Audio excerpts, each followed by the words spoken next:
Sa iba't ibang mga species na makikita sa buong planeta, mapapansin na ang mga utak nito'y kadalasang matatagpuan sa loob ng ulo. Bilang isa sa mga pinakaimportanteng parte ng katawan, bakit sa tila lantad at masasabing delikadong bahagi ng katawan nito nakapwesto? Kung iisipin, madaming bagay rin patungkol sa katawan ng mga tao ang tila hindi rasyonal. Halimbawa nito'y ang kakayahan na makahinga kung saan rin pumapasok ang pagkain, ang pagtubo ng mga ngipin na paglaon ay hindi rin naman lahat kakasya sa bibig, o kaya namay ang sistemang reproduktibo na katabi lang ng nilalabasan ng dumi. Para mas maintindihan ang logika nito, kailangang balikan ang panahon kung saan ang mga pinakaunang species ay wala pang mga utak o mga ulo ngunit may kakayahan ng malaman ang pagkakaiba ng kanan sa kaliwa. Sa tinatayang nakalipas na higit 500 milyong taon, ang mga unang species na may matatawag na bilateral symmetry ay nagsimulang bumukod sa mga meron namang tinatawag na radial symmetry. Ang mga matatawag na radial species gaya ng mga jellyfish ay meron lang dalawang axis na mula ulo hanggang tentacles at mula sa gitna palabas ng katawan kaya't makukonsidera ang mga itong two-dimensional. Pagdating sa mga bilateral species, nagkaroon sila ng panibagong dimensyon kung saan bukod sa paglaki mula taas hanggang ibaba o kaya na may mula sa gitna palabas ng katawan, ngayon meron na rin silang harapan at likuran. Sa kabila ng napakaraming posibilidad ng ebolusyon, ang bawat bilateral species ay gumagamit ng parehong hanay ng mga genes na kumokontrol sa kung paano ang magiging organisasyon ng katawan mula ulo hanggang buntot. Tinatawag itong mga Hox genes na nangangasiwa sa development ng daan-daang iba pang mga genes at naguutos sa embryo kung saan ang magiging pwesto ng bawat parte ng katawan.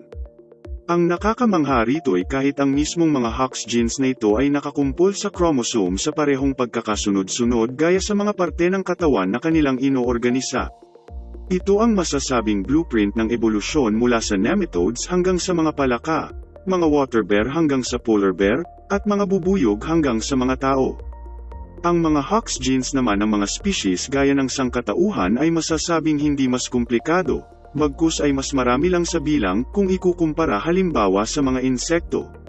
Sa pag-usad ng ebolusyon, ang mga genes na ito'y dumuplika kung saan ang ibang kopya nito'y nagkaroon ng bagong anyo at tungkulin. Dito nagsimulang magbago ang anatomiya ng mga sinaunang species mula sa pagkakaroon lang ng kakaunti at magulong lupo ng nerves hanggang sa pagkakaroon ng telegrapong mga linya mula ulo hanggang buntot. Sa kabila nito'y wala pa rin silang matatawag na central nervous system at hindi pa rin nabubuo ang kanilang utak o spinal cord, kumbagay isang simpleng lupon lang ito ng mga organisadong linya na nagpapadala ng impormasyon sa buong katawan. Dahil prioridad ng mga species na ito ang kumain para mabuhay, malaking bagay ang pagkakaroon ng paningin sa bahagi ng katawan kung saan pumapasok ang pagkain. Ito'y nauwi sa natural na ebolusyon kung saan ang iba pang pandama bukod sa paningin gaya ng pangamoy o pandinig ay nagsimula ring tumubo sa harapang parte ng katawan.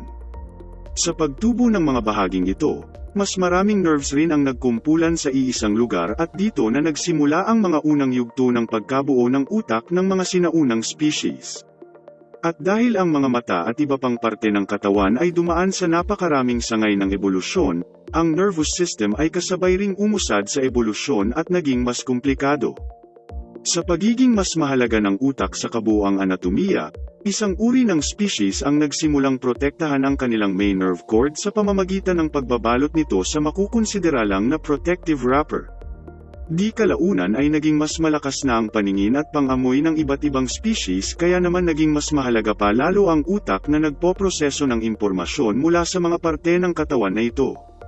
Dito na nagsimula ang pagkakaroon ng mas matibay na proteksyon kung saan ang mga tinatawag na craniotes ay nagsimulang balutin ang kanilang utak sa bungo na unay gawa lang sa malambot na litid at pagtagal ay naging matigas ng buto. Ang pagkakaroon ng mas matigas na mga bungo ay nauwi rin sa mas mapaminsalang mga panga kaya naman ang ibang species ay nagsimula na ring magkaroon ng mga palikpik na kanilang magagamit sa pagtakas sa panganib. Dahil sa ganitong ebolusyon ng iba't ibang mga species, ang pagkakaroon ng mas madaming mabutong parte ng katawan ay naging laganap at esensyal. Masasabing ang mga pinakaunang vertebrates na nanggaling sa tubig at lumipat sa kalupaan na kalaunan ay naging mga dinosaur hanggang sa mga pangkaraniwang species na matatagpuan sa mundo ngayon ay may nakatakda ng anatomiya mula sa pinakamababang antas kahit gaano pa man kakumplikado ang dinaanan nitong ebolusyon. Ito ang pagkakaroon ng utak sa loob ng bungo na matatagpuan malapit sa bibig at iba pang mga sensory organs. At gaya ng iba pang mga nakakamanghang bagay sa mundo, ang ebolusyon ay walang katapusang bilang ng mga baryasyon mula sa kakaunti at pare-parehong mga sangkap na nagdudulot ng mga natatanging bagay gaya ng pagkakaroon ng utak na kadalasang matatagpuan sa loob ng ulo ng mga species sa planeta.